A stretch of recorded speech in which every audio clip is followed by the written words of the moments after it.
Hey everybody, welcome to Blaired Out with my favorite co-host ever, David English. Hey everyone. Oh, so you look so handsome today. Thanks. You look cute too. We kind of match, I know. So this is our first time we're going to have some Q&As. Woo! I know. I'm kind of nervous. I know. Okay, so we had some people who asked to be anonymous and some people who were totally okay with saying their name, but I thought it was really fun. I'm going to start off with the question one for you. For me? Uh-huh. You got actually quite a bit.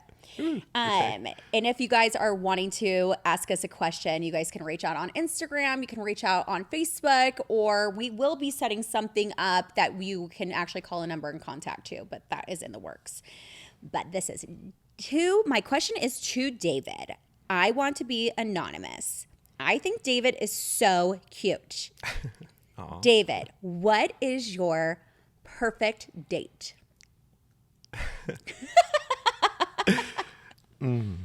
That's a good one, Blaire. I know. I'd have to say April 25th because it's not too hot, it's not too cold, and all you need is a light jacket.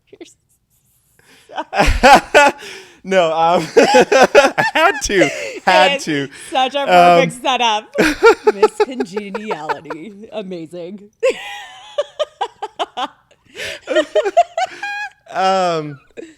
What is your perfect date? First off, thank you. I'm flattered. I know. Whoever you are, made me blush. My perfect date. Right out of the gate. That is a great question. I am big on kind of showing me who you are. I'm all about the adventure. Show me a good time. What does a good time mean to you? What would a good time though for you? I feel like I know your perfect date. I just don't want to give out this. I don't even know my perfect date. Okay, I'm usually the one taking people out, so this is a good.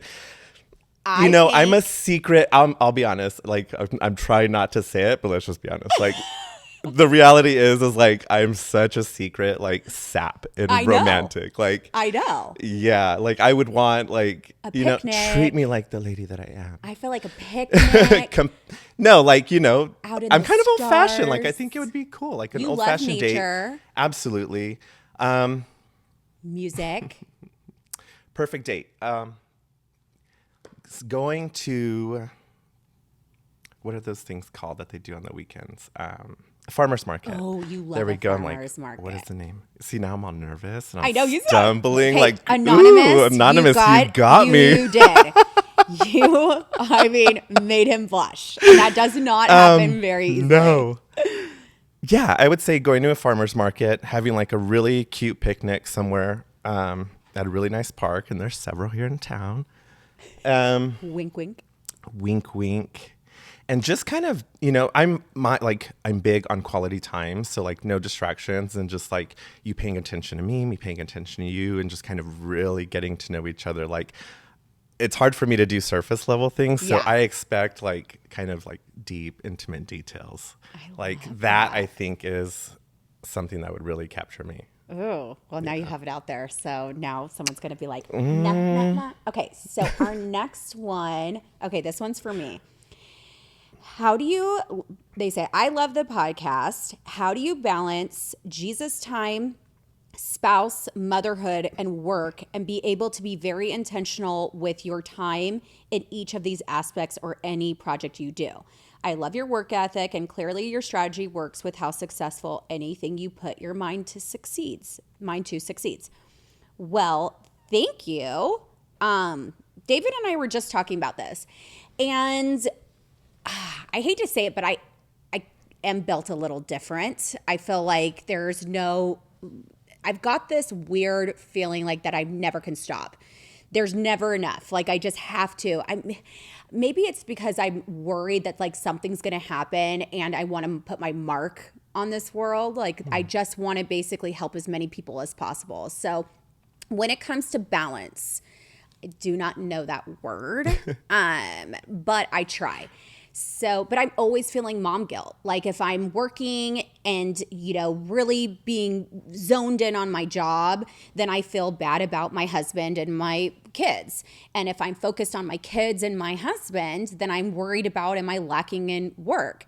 So my goal is to just add more things to that plate until I can't really feel guilty about one particular thing, because I'm just going to feel guilty about them all. But yeah, I don't know. I think when I do things with purpose and I know that they are to help people and I'm doing it with a kind heart and a good heart, I know that I'm showing my kids that it's okay, especially since I have 3 boys, that it's okay to see your future wife, do something she loves and be passionate about it, and also give back to the community. So yeah, I stayed home for a really long time with them. And so to me, I feel like now I'm able to balance that out because they had that time and now they still have that time. So I guess to balance it, I make sure I'm always doing a weekend with Robbie, like my date nights. Now that I have boundaries, I'm not so about friends and going out or like entertaining people. Now I'm very like, how do you say it? Like I'm very particular about where my time goes. Yeah. So I know you kind of have to be once it starts to begin 100% become limited. I get very overwhelmed. A lot of times you guys see the edited version. I'm sure, you're seeing all the highlights, but what you don't see is, the tears and the stress and the anxiety that I constantly live in. But I know I have a purpose, and my purpose is to help people. And I can't do what I do in the nonprofit world without getting paid in the real estate world. And I can't do all these amazing trips and things with my family without these things. So I think I just happen to make it all blend together is what I feel I do. You know me more than anybody. What do you think I do? Yeah, basically the same. Like, I think the part to highlight there was you said you do it with purpose. Yeah. And that's, your purpose is to help as many people as you can. And that's your drive. Like, I think that's why it looks like, the battery's always full. Yeah. And you're always able to just go. And in a sense, it is, because now you have something to, go for. I think I shut down every once in a while. Like you'll see me like after a nonprofit event, a big event. Yeah.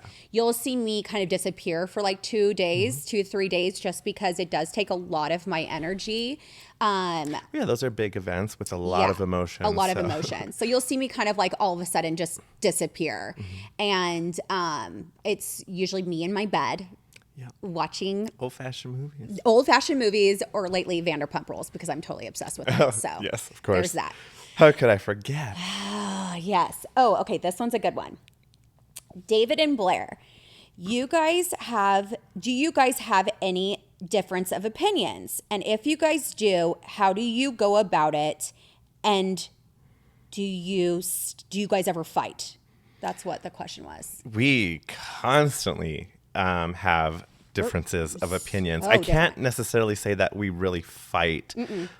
We're pretty good at reading each other in the sense of like, if we sense one of us is getting irritated, we're pretty good at just kind of shutting down and backing off and like, okay, you know what, let's change the subject, which usually it's one of us like, hey, let's go get some food, or hey, listen to this song. And then it kind of like just distracts us from the whatever that topic frozen of yogurt. Discussion was. Yeah. Oh God, we need a good frozen yogurt place in town, by the way. So if anyone has any recommendations, if you ever want to be please. In our heart, bring me froyo. But yeah, I think especially one of the biggest differences is like, Blaire is very much into church and I am not. So when we have those discussions, a lot of the times we have to end it with just agreeing to disagree. Yeah. And we both like, I don't think we ever come at it aggressively. No. Though. It's very like what you feel is what you feel, what I feel is what I feel. We're never trying to change each other's opinion. No, because we know we're not. Yeah. Like we know that our experiences shape those belief systems in us. So it's just like, hey, for me, the way my mind works is I am very open to hearing other people's opinions, because there are a lot of things that I may be unsure of. And if there's something that I hear that someone tells me, I'm like, you know what, that actually makes sense. I might take it on. So I'm always open to hearing other people's opinions. I try my best not to shut it down. I'm not perfect at it. But I think that's the same with her. Like we've kind of met our perfect match in that sense. Like we're very respectable in how we talk with each other. Like we do not raise our voice. And if we find that we are talking over one another, we're pretty good at saying like, hey, like, just let me finish. And the other will kind of stop. Like, I feel like we've got our communication down rather well. And we're both really good at taking our breaks from each other when we need to. Not necessarily because we want to break from each other, but just because we need that time to recharge. Like how you were saying, you Yeah. disappear. Like I do the same. And we don't bother each other. And like if we really miss one, we're like, hey, like, miss you. Like, Yeah. are you ready to come out and play? And I mean, it doesn't go very long, let me tell you. No. Like, it's like a No. 5-day max. And then I'm like coming away. Yeah, I'd say 3. Yeah. And then I'm like, hey, you alive? Yeah. And you are definitely way better at that than Oh, me. yeah. Like if he's gone for too long, I have to like bring him in. Yeah, I venture off way too easy and I like become so quickly distracted. I'm just like, oh my God, look at it. But I love that because I want people to know that we are very different human beings. Oh, yeah. We have very different opinions, but we also believe in a lot of the same things. Yeah. And I think our difference is we appreciate one another's different opinions. Yeah. I think it gives us a good insight. Exactly. Yeah.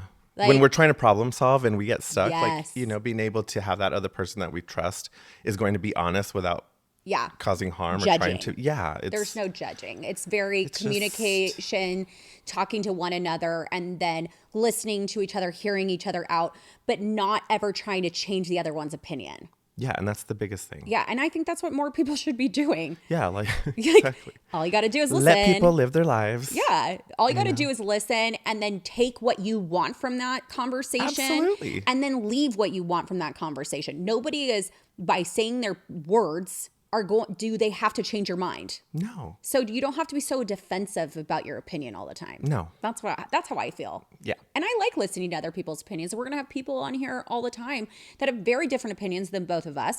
And I like it. Mm-hmm. I like having diversity. I like Absolutely. being able to hear what other people's experiences and opinions are.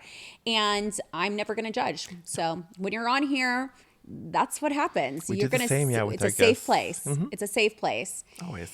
So, okay, I have one other question because we did get quite I a like bit. this. This is cool. Isn't it fun? Yeah, Yeah. guys. So next time, reach out. Yeah.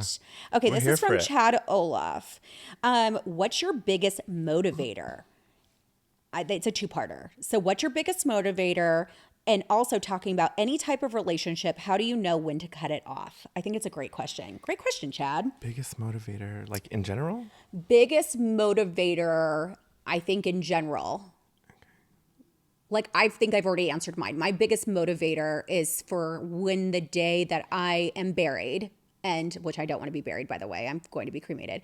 But when the day I'm no longer on this earth, I want people to remember the things that I've done. And I want my sons to know, like, carry on, like giving back, being a part of our community, giving love, like being just a person that is joyful and happy to be here and, that's my biggest motivator, is being a positive outlet for other people. I love that. Well, And you are. Yeah, I feel like that's your motivator too. I think it's definitely a big part. But for me, as a kid, I always felt trapped in life. So once I was introduced to the world and I had a sense of freedom, that is what has supercharged me. And so that has always motivated me to get up in the morning, like, what does life have to bring to me? And it's terrifying a lot of the times, but it's also enlightening. I've learned so much. So for me, I don't want to leave this world knowing that I haven't tried as much as I possibly can. I love that. Yeah. So you think your biggest motivator is freedom and having that rights to those freedoms? I think so. Yeah. I like that. Yeah, absolutely. I can feel that. I don't like to be a caged bird whatsoever. No. And that's been difficult because I do have a lot to So come on home, birdie. Get in your cage. I can't whistle. That's the best I got. And I like this other question. When out of any relationship do you know when to cut it off? Such a good question. I think it's different it depends on what relationship, right? There's some relationships you can't really. I feel like the moment, what's the word I'm thinking of? Your non-negotiables. I feel like the moment your non-negotiables have been crossed, it's done. It's over. I think unless there is a chance to fix it, a solid chance, and you not just hearing somebody saying, "Hey, I'm sorry, I'm going to fix this," and then they go on and do the same thing over and over again. No, an actual chance, you seeing someone say, "Hey, yo, I messed up. I'm sorry, I'm going to get better," and you see they're doing get better. Then obviously, Yeah. fill it out and see how it goes. But for the most part, that it's a boundary. Like, we have those for a reason. And I feel like once that boundary is crossed, it's Hey guys, just taking a little break to let you guys know, not only can you buy, sell, invest with me, you can also know that 10% of my commission is going to go to a charity of your choice. Because to me, you guys are not just another client, you become family, and I care what happens with your guys' contract. I hold your hand the entire step of the way. I guide you guys, and I give you the best service possible because I care what you guys are feeling. I'm your girl, Blaire Lometti with Realty One Group Integrity at happymommyrealtor@gmail.com. almost hard to gain any sense of trust or respect back for whatever that may be. Yeah. And it's going to be hard to feel at ease again in that relationship. Because So you can feel their energy. Like when you know that, you know when it's time to cut that You do. off. Whether it's a job, whether it's a person, whether it's your own choices. There's so many things when you're like, you can feel it. There's been relationships and friendships that I knew this is not it. This is time to cut it off. Yeah. And now when I say cut it off, you can go clean, cold turkey. You can be like done, or you can sit there and try to talk to them and say, hey, this is how I feel about this. Can we grow from this? Can we learn? And then there's times where it might be you cutting yourself off from certain things. So it really just depends. I mean, it's a pretty broad question, but you know that timing. You know when, and to what extent. Like there's a lot of people that I keep at arm's length. Yeah. And they're perfect there. Yeah. I don't necessarily need to have them close by, but they're still nice to have. Yeah. And then there's people that it's an absolute no. I'm Yeah. like, you bring nothing to the table here, and I can't. Especially when it's somebody that's constantly trying to push those boundaries. No. And I think if it comes to relationships and are you single? Do you have kids together? There's so many different aspects, but say you're single because, a single young guy and you're in a relationship. I believe the time to cut it off is that you have these non-negotiable wants or desires that you want for a partner. When you feel like these things are going out the window, and to me, it's like, is your faith important? Do you want to have children one day? Those are so important questions that, young people need to be asking their, partner, because those are lines that you need to be equally yoked on. Yeah. And don't ever do the whole I'm going to change you thing. Please don't do that. You cannot change somebody. You can't change anybody. They have to change themselves. It's a lost cause and a waste of time. It's so don't exhausting. Do it. No, go out the door. It's like that's when the moment you're like, I need to change them. I need to keep them safe. I need to. You become their parent, or you become like their protector. It just causes a whole it brings up so much room for resentment, and it just ends up being a mess. And being a protector is great. I'm not trying to diss that. But when you start to become overbearing because you're trying to control their choices, that's probably when you start to control anybody else, that's when you need to cut it off, because you're no longer in an equally yoked relationship. Now, there's things that people bring to the table that you can bring that maybe are your weaknesses and other people's strengths, I feel like your strengths are some of my weaknesses and vice versa. Oh yeah. 100%. So I love that. I love that I can go to you and be like, hey, can you help me with this? But if I wanted to always go to David and be like, hey, can you constantly help me? I'm taking from you, constantly taking, and I'm not bringing anything to your table. That's not a healthy relationship. Yeah. It's not. And eventually you're going to be so worn out and so exhausted that you're going to end up wanting to be out eventually, but you're so beaten down that you're just like this blah of a person. Yes. And then you're going to have anger, like you said, resentment. But that's a great question. I think it's different for everybody. I mean, I've had boundaries up with family members. I've had boundaries up with friends. I've had boundaries up in my relationship with my marriage. So, I mean, there's definitely, when it comes to cutting off, I think it really is up to you and what are your feelings about it? You will know. Yeah. You'll know. And then you'll wait a little longer, and then you'll finally have to do it. Yeah. If you don't do it, the universe will find a way to make it happen. 100%. Like, it's just the way it works. It's crazy because like you get these feelings like if you're a very intuitive person, even if you're not, it's kind of probably hitting you in the face. You're just not paying attention to it because you want a different answer. That's the biggest. That's yes, absolutely. So Yes. I think that then you're like, okay, I mean, I'm very much like that. I'm like, but I make a lot of things happen for myself. So I'm just like, this is what I want. This is what I've done. Again, those are passions though I feel like God has kind of created in my head. Like he's like, hey, you're going to be really good at this, or you're going to help people with this. Go do it. So when people think I have this confidence, it's really lack of fear. Like, it's not that I think I've got something somebody else doesn't have. It's just, I don't have time to waste in the fear. I wouldn't even say it's lack of fear, because I mean, we've had several conversations where you become like, not even frightened, frantic? but you get a little Yeah. antsy about certain things. And there is a sense of fear to there. I think with you is you don't choose to accept fear as something to run from. You accept it as a challenge. Yeah. And you're a lot like me. We're like, okay, bitch, like Yeah. I see you, challenge accepted. Except for you're much better at that part than me. Like I have to say, I will think about it and think it through first. Yeah. Like you're just good at saying, you know what? No, yeah. Like I don't even think about it. I'm like done. I'm like, you gave me your time. You are in my head. And I really try to use fear as my fuel. I love how you process. I think I'm what was so- that how- like our interview with Erin, how I was like giving a quick synopsis of like watching the process work. It's just it's fascinating every time because you go through it so quickly, and I'm like, I try to take it. I'm like, how does she do this? Okay, like there's no attachment, there's no emotion, like it's literally just a thought, and then she's like, poof, okay, bye, and I'm like, God, that's wonderful. I don't even know. I really probably just being a very independent child too. And then also having constant anxiety, which I still struggle with.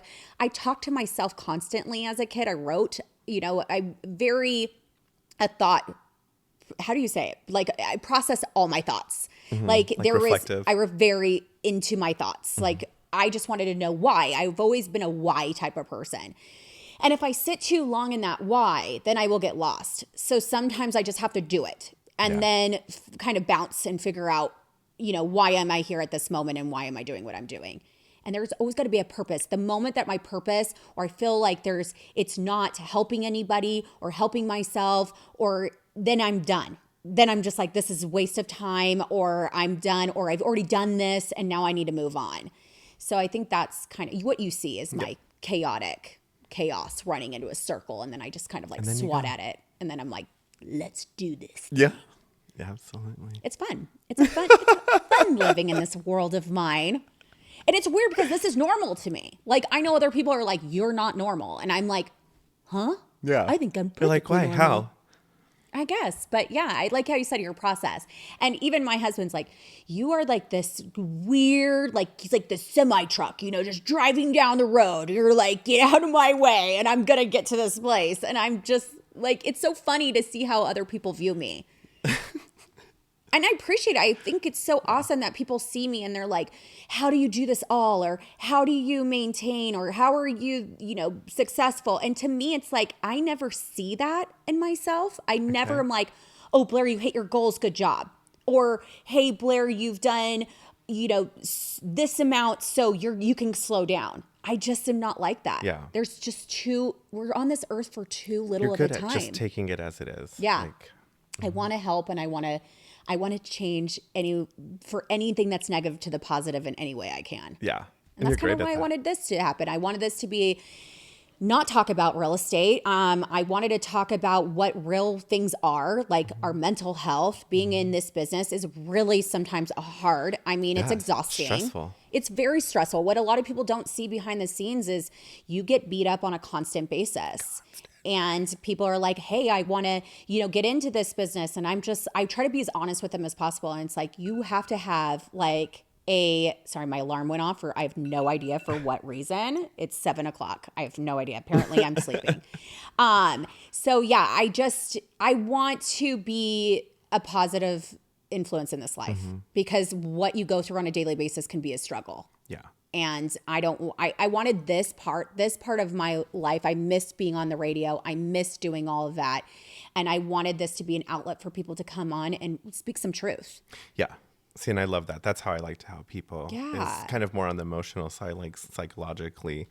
Well, you mental and I health-wise, do this you know all what the I mean? time Yeah. with people. We love to give our advice. Well, we haven't done this in a long time. I remember when you had to be fit, and then we would do like the meditation classes, like in lives and stuff on Facebook. That was so much fun. I know. You have the best meditation voice. Oh, thanks. You really do. My one of the customers at work, every time I answer the phone, she's like, "Oh my God," she's like, "You sound like a late night radio host or a sex phone operator," and I'm like, "Oh my God!" You're like, I'm both. Stop. Here's the number. Here's the number.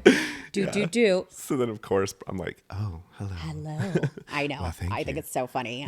I used to when I was on air, I would be like, trying to talk like I smoked a million cigarettes.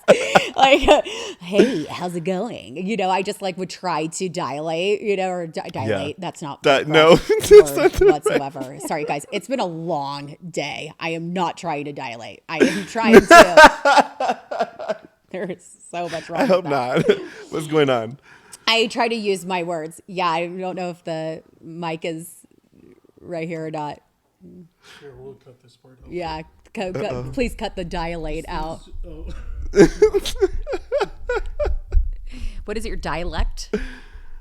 Oh, yeah, dialect? Yeah. I don't know. You said dilate. Dilate. That's hilarious. That's all I can focus on now. Now I have no idea what I said. I don't either. Cut wherever it is. It's very like in my crotch where I'm like leaning in. Oh, I didn't even notice these. I'm like leaning in, talking to my vagina, just sitting there. Hey, girl, what's up? Oh my God. How you doing? Sounds like a Chelsea Handler podcast. I know, right? Oh God, I love Hey, her. my vagina has lots of things to say, so we're good. Ooh, holla. She's like, what is going on? Are we going still? Oh, yeah. Okay, we're just going to keep on going. Hey, guys, I have no idea where we're going to cut or not, but Yeah. hey, Do we? the mic was in my vagina. So I was like, oh, we're talking to a guest here. How to take a break and fix it. Yeah, or she would have spilled all my secrets. So there was that. How many are there? That is for me to know and you to not to find out. Oh, damn. I mean, hey, my I'm husband sure listens I'm sure to I this found out a sometimes. couple of times and probably was just too drunk to remember. Oh, 100. But I think we told everybody that we would tell everyone that we were like a virgin forever. Oh my God, I get away with it. No, not really. I used to tell everyone they were like my sunket.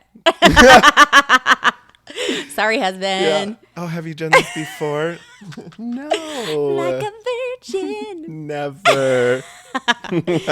Guys, sorry. It always is going to get a little spicy on here just because we are sexual beings and it is actually normal. So is what it there's is. that.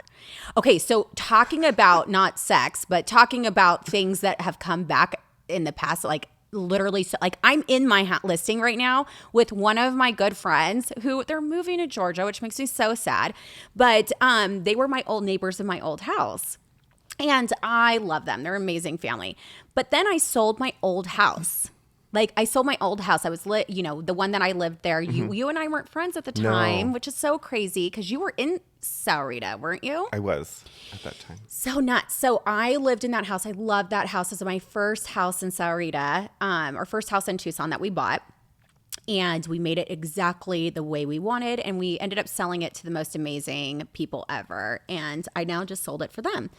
But sitting there in the courtyard and sitting in that house, and it brought back so many memories. It was crazy. So it was funny because since we were doing the questions, I did have a couple people reach out and say that they followed me on my blog, the blog where we talked about marriage under mercy. And I'm not going to get into all the details. We're waiting for Robbie to come on the podcast if we ever get him on because I feel like it's fair. We'll get him. But it was weird to be there. I mean, the amount of memories that came flying back it felt like yesterday. Mm-hmm. And I was talking to you about this because when I wrote the blog about the affair and what happened, I don't think I was healed. I was very much still Yeah, you were still angry in the pain. and kind of faking it till I made it. Like I knew I wanted to forgive him and I wanted to move forward, but I feel like women have reached out to me so many times and they're like, how do you move on? How did you move on? How did you forgive? Forgiveness is one thing. Moving on completely, I don't know if you ever really, really do. I think I have forgiven. I think I have moved past my anger. I have moved past my trust issues. But there is that the wall will be there, and I'm trying to always break it down. That's and I think that's hard. And that's hard. And so I don't want to give people like this unrealistic expectation of like, yeah, you move on, you forgive, and then you can get through it. I mean, it's hard. Like, I'm obsessed with Vanderpump Rules, right? Like, this is this reality show that I've been watching for 10 seasons.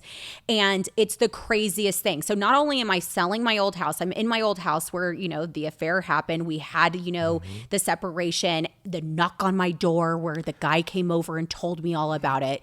Serious details, guys. It was crazy. Yeah.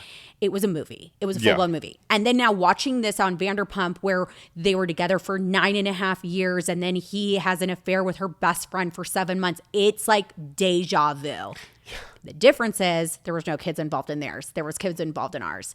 And so when I did get reached, like all these things are kind of coming back and I can feel myself getting triggered. It's the weirdest thing. Like I'm sitting there talking about Vanderpump Rules and I'm, you know, having these memories of the house and I can feel myself getting a little like heated. And it's like brings back all these crazy memories and I have to like take a breath that I'm not taking it out on my husband or not taking it out on anybody because it's like all of a sudden I'm like my paranoia is kind of coming back or my insecurities start to come back and I'm like, and I can like start to create my own chaos. Yeah. And then I'm like, could he do it again? Or is he going to do this to me again? And it's like, whoa, girl. And that's easy to do. You got some evil spirits around you whispering in your head. Like you got to pray them away.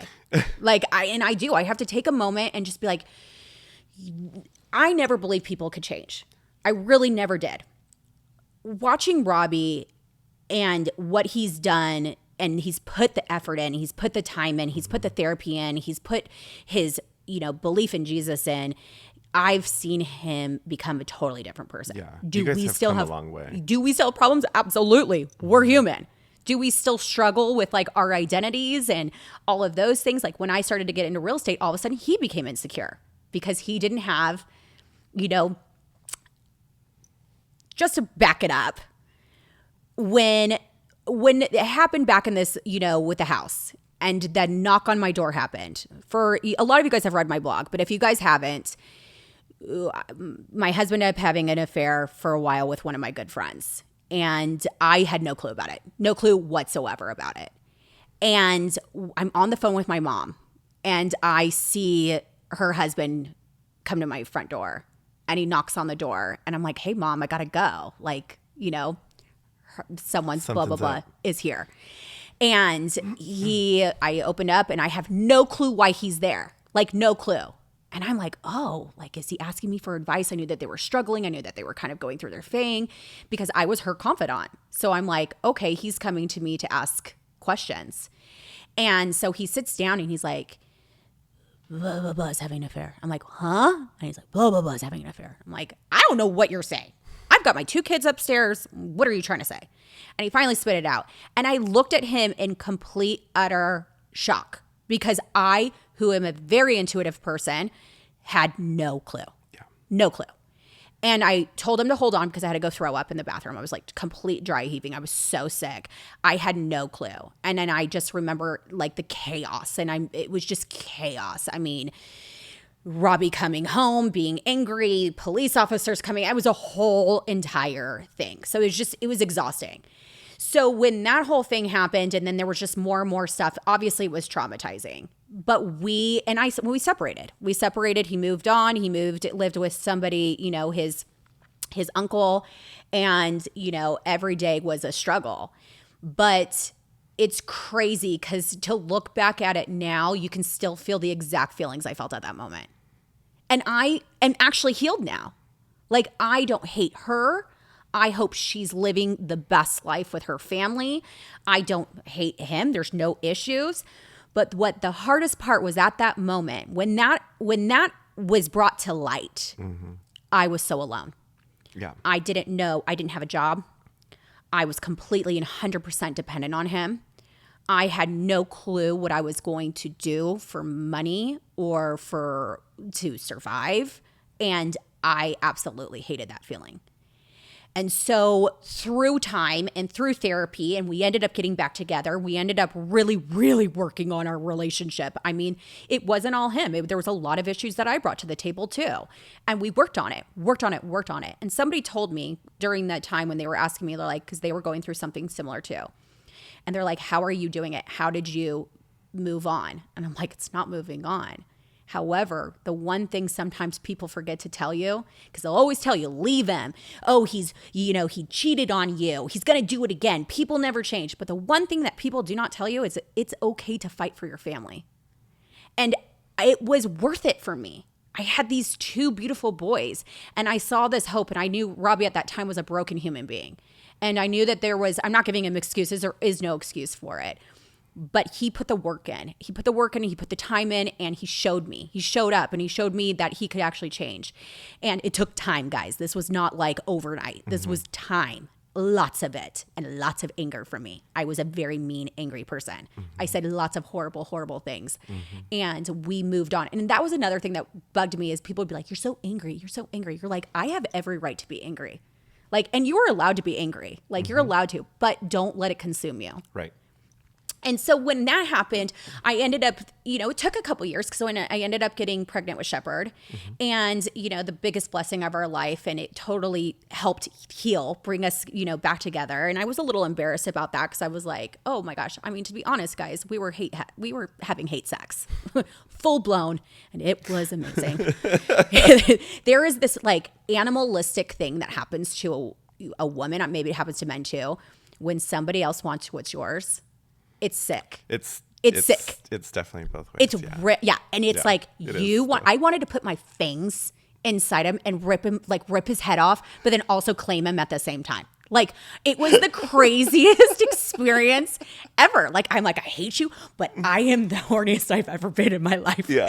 But I want you so bad. I want you so bad. But then I also want you to like walk out crying and saying how you're sorry. So it was just these crazy, chaotic feelings. And I remember just having to constantly feel like I was fighting for my family, fighting for this, fighting for my sanity because I felt like I was crazy.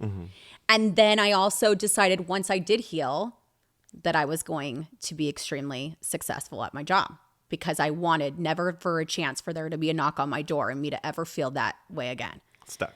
Yeah, stuck. And I hate saying that because I don't want to like make my husband feel like he's not doing his job or not, I know if that were to ever happen, he would have, had to have taken care of me.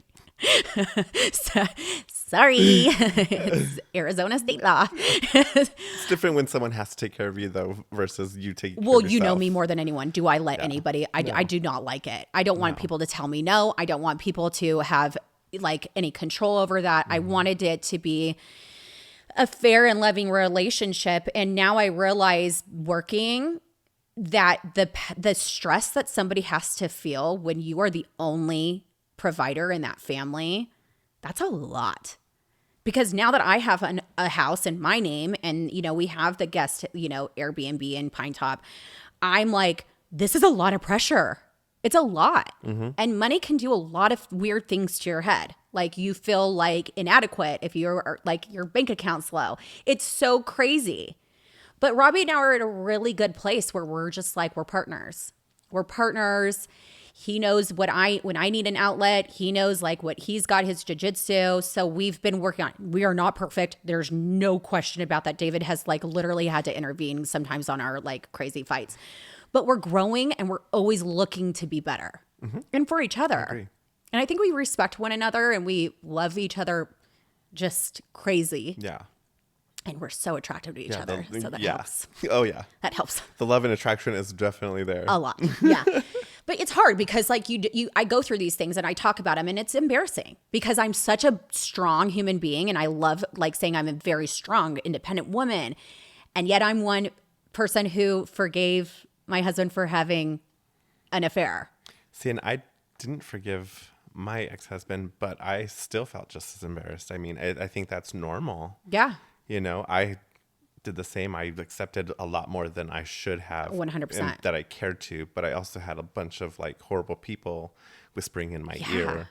And you should have left. And I'm not one to be like, I know that's probably against like my Christian values, but to me, I'm like, if the person's not putting the change in and they're not putting the effort and you both aren't coming to the table and the person that was at fault isn't like begging and saying, I'm so sorry every single day and talking about it, then they're not showing any change. They're not showing any reason why they should stay. See, and for me, I mean, it was a very short-lived marriage, but in that very short period of time, I mean, I was practically alone.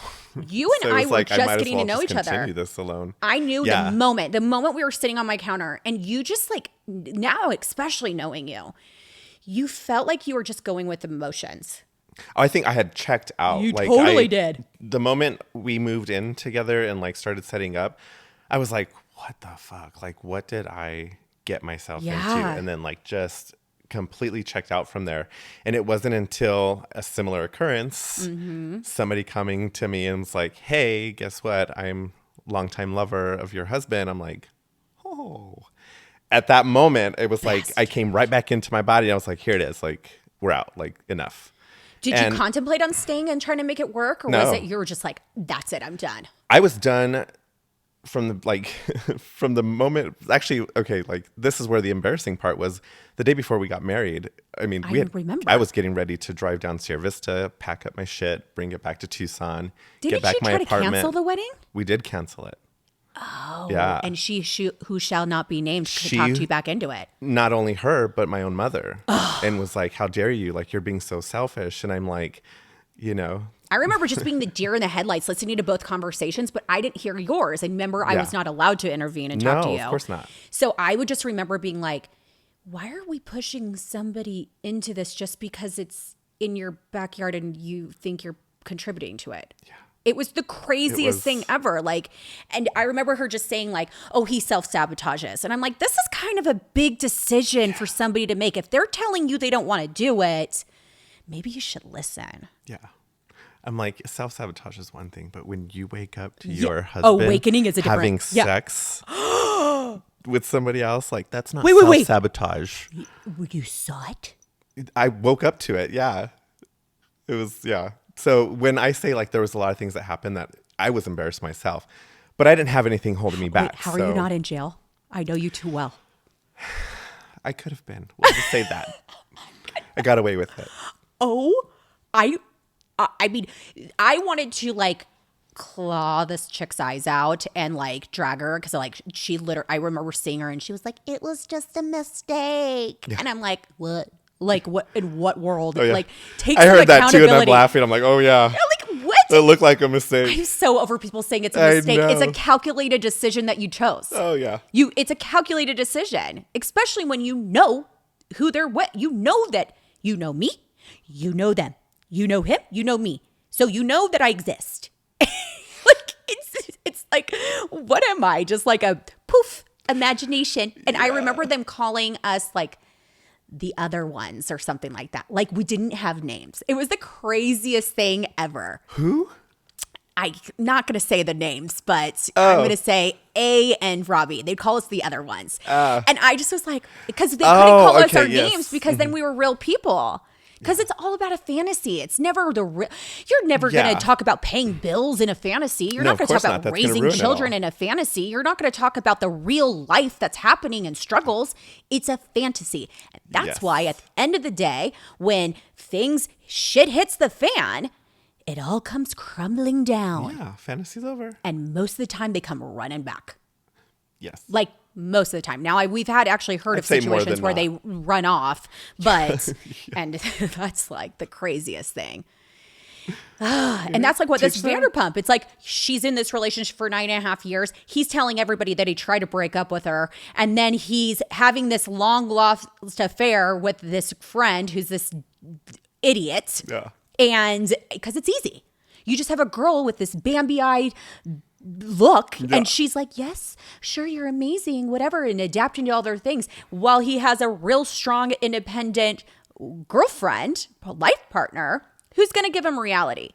Sometimes you don't like reality, you want the fantasy. The fantasy is not real and it always pops. Yep. Always, every single time. Always. I mean, it's got to be. Well, I want to know the statistics on affairs actually working and they staying together. See, and then, like, yeah. It'd be nice to know, but I want to know also like what the situation was and, Yeah. you know, involving that. And how long did you last before something else happened? Just curious about that. I'm You just mean wondering. like if they cheated again? Yeah, like say like, you know, Like the once a cheater, always a cheater type deal. I mean, because how do you learn from it? How do you learn from it? You've it's just bad behavior over bad behavior. Yeah. And you're getting away with it. Yeah.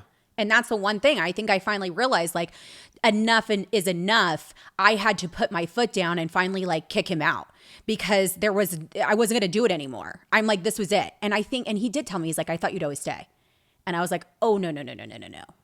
And that's like when we were separated, we kind of lived our own life. And that's when I saw what was out in the single world. And I was like, oh, dear Jesus, help me forgive him because I don't think I can do this. See, I knew what I was getting into. I was like, you know what? We're just going to stay single. Like, it's fine. Now, to be honest, if we didn't have kids, there'd be no question.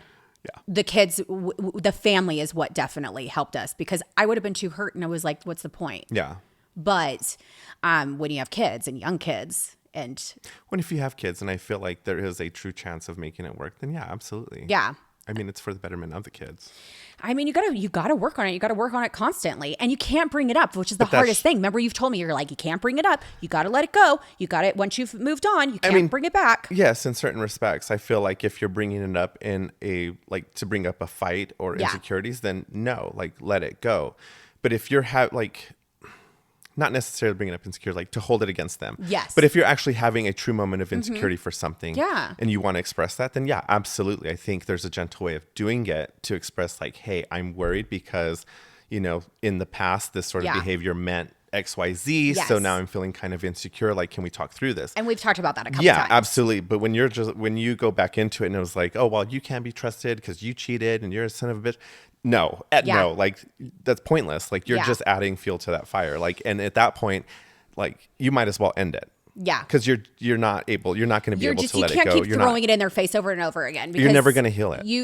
To me, I'm like, I chose to stay, but that doesn't mean that I don't have, when I have these insecurity moments or I feel like something weird, I am going to bring it up and I still struggle with it. Mm-hmm. Like sometimes I'm like, am I in my head or am I seeing something? And then as soon as I talk about it and he Yeah, like we've makes had me several feel, conversations he too. makes me feel so much better about it. And then Mm-hmm. I'm like, oh my gosh, I've gone down crazy land. Well, and that's where I feel like you guys are both getting better too. Because in the beginning, I mean, he would get so defensive, and Yeah. now he is calmer about it, and he is able to say like Blaire. And the defensive part was really hard for me because I would just hear, I'm like, I'm just not getting an answer. Don't be defensive, because defensive means to me that you're hiding something. Yeah. And I found out later through therapy that he was just defensive because he was so scared that he was going to lose me. Yeah. And his biggest fear was that I was going to do payback. Yeah. And I just have never been that person. That's never, I'm loyal all the way. Like, otherwise I'm out. Yeah. I'm just like, there's no way. I'm just gonna be done. It would be worth constantly doing this battle and fighting and protecting and all of these things that we do. So, and I love the shit out of that guy. I do. And I love my family. And honestly, because I've seen the change and the growth, and marriage is hard. It's hard. Yeah. And every day you have to like come to the table and talk. Like, he's like, he wants, comfort and attention. And I'm like, I want a little bit of attention, but then I also want my freedom. So it's like, we're just sometimes very different people, but Yeah. we're figuring each I'm other very out. much like, I want my freedom, but I want to be able to hop in and be like, love me. Like, love me. Okay, I've had enough. Yes. I'll be back. Let me kiss me, give me cuddles, and then I'm going to go. So bad. I know. Well, it was hard because I used to travel all the time. Like, I would just go. Me and the kids would just leave for the whole entire summer. Yeah. And it wasn't until like Robbie like told me, he's like, that's not cool. Like, you left for like weeks and weeks at a time. Yeah. And I'm just like, what was the problem? You got to be all by yourself, which sounds like a dream to me. And he's like, I actually like you. wow. I need physical touch. I need intimacy. I need to know that you like care about me. Yeah. And I was so oblivious to it. And it's kind of sad because I'm like, how sad that I would not think that my partner would want to be around me. That I was just like, what? I'm doing you a favor. I'm gone. Because Yeah. I don't think I felt like he really cared or wanted that kind of friendship with me. And at that point, that's what I say. There were so many like broken elements to your guys' relationship that you have since worked on. You You have to think about it. When we got together, sorry kids, I really hope you guys are not listening to this, but when we got together, we were friends. Like I went and worked down there. Like I got a job. And Robbie and I became super good friends. I hung out with him and his guy friends like all the time. We were just like, he was dating people. And then all of a sudden he knew how to play the game. And I was like, I like you. Today I like you. And, one thing led to another and got physical. And I mean, we were dating maybe 2 months before I got pregnant. Ooh. I was on birth control, by the way. My mom could, let you know. She took me to the doctor. And apparently it didn't work. McKay wanted to be here. And, that's how that works. So we didn't really get to date. We didn't get to really know each other. We didn't get to fight. We were in the honeymoon stage, boom, got pregnant. And then all of a sudden had to make it work. Make it work.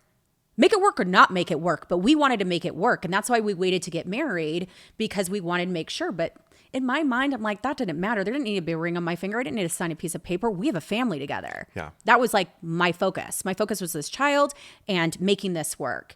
And I don't think he ever got to date me and, try for me or be that person that would, when you're dating someone and you really like them, you got to put your best foot forward. Well, he caught me. He got me. And then I think from there it was over. And I think he was terrified too. Like, oh my gosh, I'm bringing this, child into the world with a woman that, I've known since preschool, but I mean, Really that's don't totally even know, different. Yeah. Like our families know each other and all those things, but that's so different than being intimate. Mm-hmm. Yeah, it was different. So we struggled. We had to get to know one another. And then when we got married, it was still trying to figure out one another and how you date when you have a child. And it was just, we never got that actual timing down, that actual dating and the regular schedule of what you should do before you say I do with someone for the rest of your life. Before you decide you actually like them. 100%. So, I mean, that's what I'm so proud of us for, because we had everything stacked against us. And we made it work. And even though the trials were hard and we had some big ones, some things we had to really overcome. And people ask me all the time, would you go back and do it again? And I'm like, yeah, because if that didn't happen, that knock on the door didn't happen, I would not have the marriage I have today. And I really like my marriage. I love my marriage now. You guys have fun. We have so much fun. We have so much fun. We're starting to really get to know each other and laughing. Not that we actually know each other way too well. Yeah. We know I think way so. too well. So we know, I'm how do I bug you today? And he's the same. So we have to get on that same level. But, and we've been married a long time. Mm-hmm. It's going on 14 years. Well, 13 years of marriage, but we've been together for 15. So it's you gotta fight for your right to party. No, but I'm proud of us, and I'm proud of him. I really am. I'm really proud of him. I am too. Yeah, he's really tried. And it's nice to know when you have a partner who wants to work it out with you. Yeah, I mean, I think you got to let the pride come down, right? The pride is the hugest thing ever. And Robbie and I are both very prideful people. Oh, yeah. We could get in the ring and be like, let's go, without being physical. But I'm if David's heard my voice of when I've because I'll take it. I'll be I'll hear things, I'll do things. And all of a sudden you'll hear my snapping point. And I'm like, oh yeah. You literally get this blank stare, and then you're it's like a click. All of a sudden you see me and I'm like, what'd you say? And it is the head cock too, totally the head cock. Yeah. What'd you just say? And then the Italian in me is this rack. Yeah, and then you hone in. It's because I'm perfect, obviously. Mm-hmm. And that was something I had to realize real quick. I'm not perfect. I have flaws, and I have to work on them just as much. And just because somebody does something in the past doesn't give you this free for all to be able to do whatever you want. No, absolutely not. And because you get to blame this one thing over and over again. Yeah. It's just move on. At some point, you got to move on. You do, and it's healing and freeing to move on. Again, there's never going to be 100% move on. So you will always have some things, and things will trigger you. That's where the lessons come in. They always say forgive and forget, but you don't ever forget. Yeah. And you don't forget because that's what protects you. Yeah, I think it had to heal my heart and heal my head a little bit because I was just like, oh my gosh, like the pain was too hard to even process at that time. And so it took me a lot of, because I'm a why person. So I had to constantly ask these questions and I constantly had to be like, okay, are you dealing with this right now? Or are you just trying to prove that you're strong to everybody else? And so that was what was really hard, is trying to figure out what I was really feeling. Yeah. Did you feel the And same way? I get that too, because just when you said, or are you trying to be strong for everybody else? That's my biggest thing. I'm like, I can't, growing up, it was like, oh, if you're crying, you're angry, like, oh, you're weak. Like, you always just have to be happy. And I'm like, okay. So whenever I get in those moments, yeah, I'm just like that too. I'm like, what is going on? Am I being over dramatic? Am I just trying to put on a brave face? Like, oh yeah, I went through all of that. It's crazy. And then I finally realized, I was like, no, hell no. I deserve to be angry. I deserve to be hurt. Yes. And goddamn it, I'm going to have it. You're allowed to feel the way you feel. Just do it in a way like that it's not bleeding on everybody else. Right. And that's the thing. Like, there was a moment where everyone, like, people give you a timeline. I've said this a million times. That you get a timeline of when you get to mourn, how long you get to mourn, how long you get to be angry for, how long you get to be upset for. There's a timeline.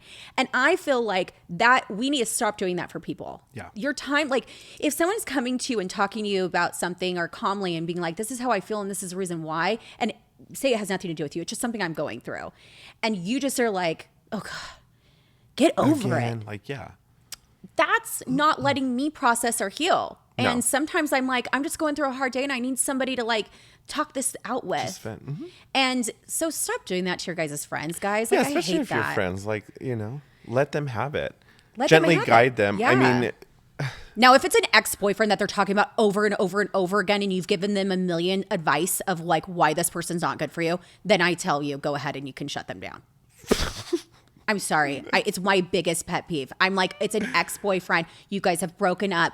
You literally, or this guy's what not if paying it's an attention. ex-boyfriend of like 12 years? Okay, that's different. Yeah. That's different. But like 2 months or so, yeah. Or it's just like, or a guy. You're talking about a guy or a girl that's like dating you and they don't like you and you're like, it's obvious Something they don't like you. insignificant. Like, Insignificant. not- yeah. And I know it hurts. Yeah. But it's like, come on, I've given you advice after advice. Don't come to me for advice and then constantly don't take it. See, and I think I'm kind of blessed in that sense because the people who know me know, like, a lot of them don't come to me for advice. Thank God.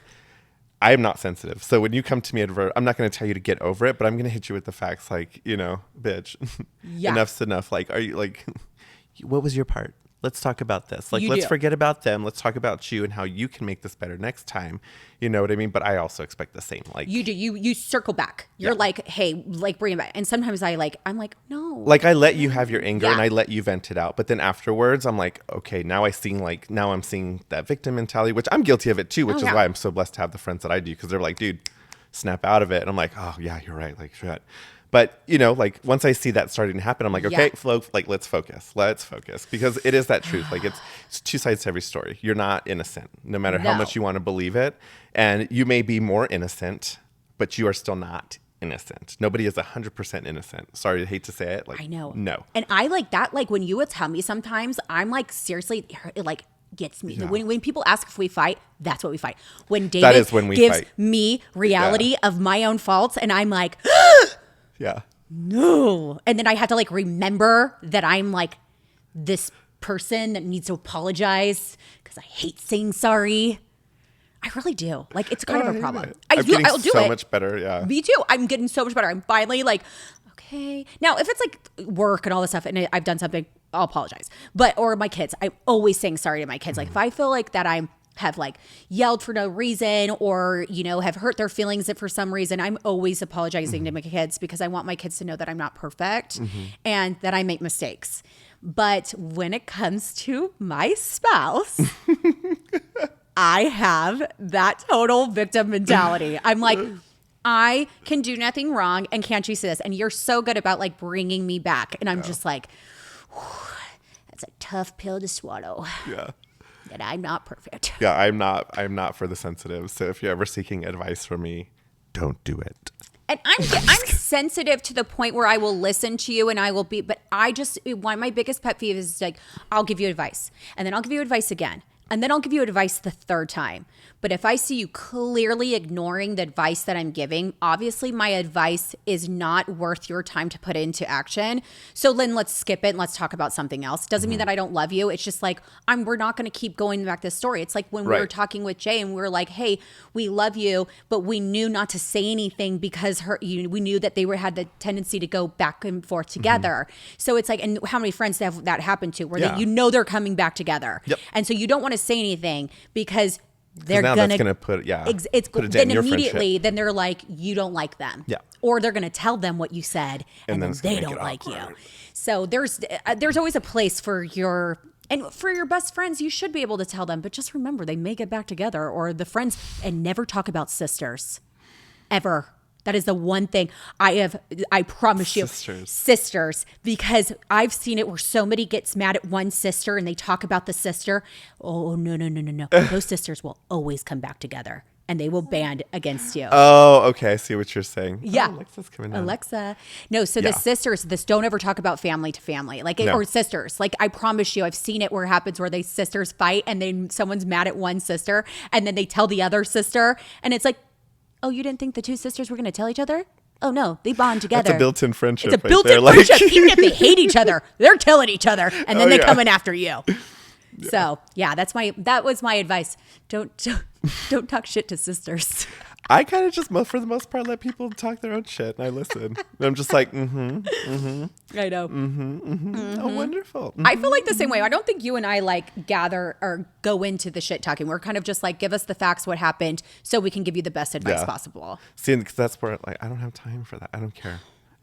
It's not that I don't care. I do care, but I'm like, there are so much better things to do. You and I have gone through so much of our own trauma and dealing with it for the past couple years and healing, that now we're in this healing space and this growth space that really, it's like, it's not that we don't want to give you advice. It's not that we don't love you, but I think it's like, come to us about, like, we want real meaningful conversations.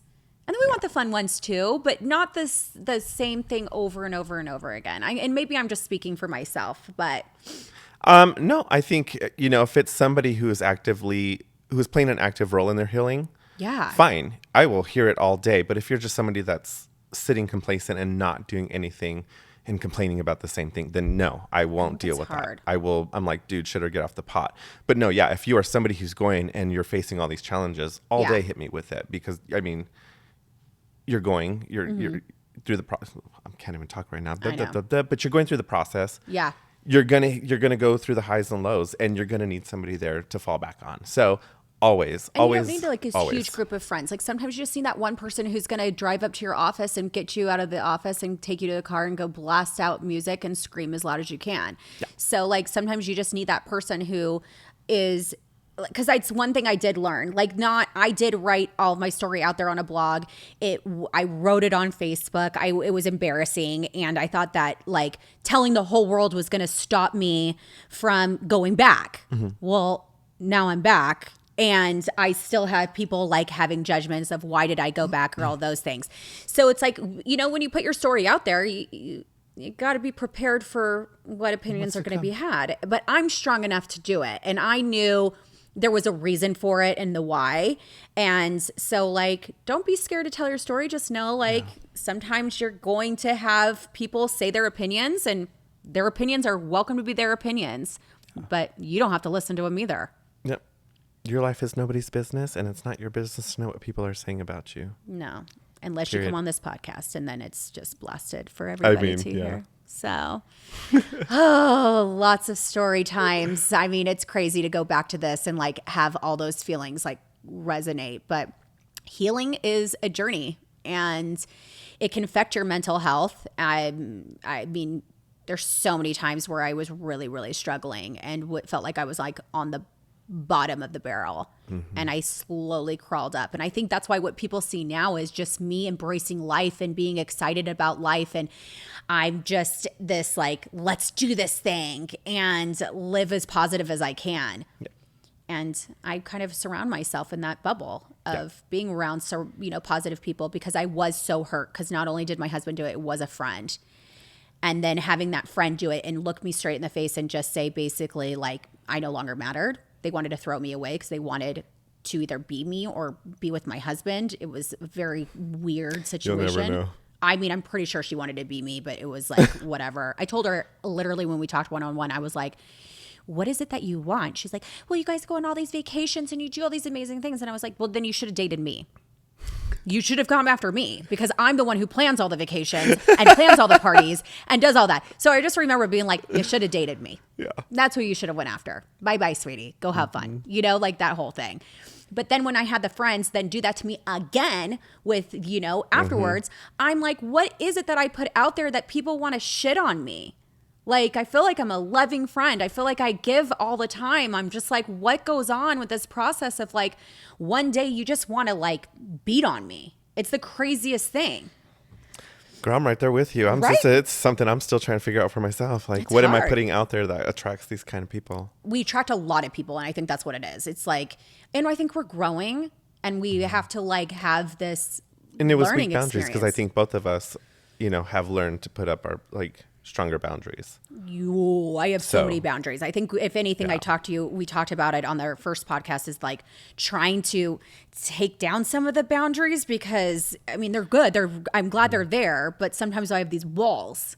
Yeah. Break And- down the walls, hold strong the boundaries. Like, I like that because I'm like, what's a boundary? Then I have all these boundaries and then I'm like, oh, yeah. see Like, myself creeping. you know, how we were saying, like and I think it is the same for you too, because you had mentioned it a couple of times, but freedom, like, I don't like to feel trapped. I do not handle that well. I get very loud and explosive in that sense. The moment I feel like you're trying to like I feel lock me in, strangled. it's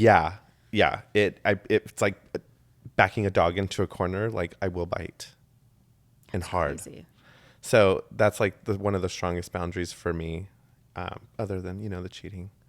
I'm like, yeah, no. No. Like, there's no way you can justify that one for me. Sorry. There is no justification. There is no justifying that at all. Like, I at think all. there is on certain occasions. Like, there are certain, like, you know, neglect can be a cause of that, but you talk about it. Yeah. And if you haven't talked, like, let's say if you haven't talked about it and then you choose to cheat, well, then yeah, you're kind of an asshole. But if you talk about it, you see nothing's changing and you're like, okay, fine. Like, still kind of an asshole move. You got to 'cause you could communicate end your it, but- problems. You got to communicate your problems before you start to look for them outside. Like the grass is not always greener. Promise you that. It's not. You're going to just find more problems because as soon as you guys get together and you have separate lives or separate kids and blended families, it's hard. Like it's no relationship is perfect. No. And if God, you no. think it is, You're lying to you're yourself. lying. You're lying. Oh, this one got deep. Yeah, a little it did. deep. I love talking to you. You're my best friend. You're my best friend. You're my best friend. I know this was fun. I love these. I love this. I mean, it's hard sometimes talking on here and knowing how many people are, listening or how deep do you get and how these conversations flow. But we promise that we're going to be as 100% real on here as possible. And, let us know what you guys are thinking, what you guys want us to talk about. We kind of just, And I love the questions. I feel Yeah, like the it's questions kind of are bringing fun. you into this conversation with us. So please, if you have any more questions. Yeah, keep the about questions anything, up. like, why not? I mean, I'm loving this new podcast and I'm loving that you guys are loving it. Yeah. So share away, subscribe, like, do your thing.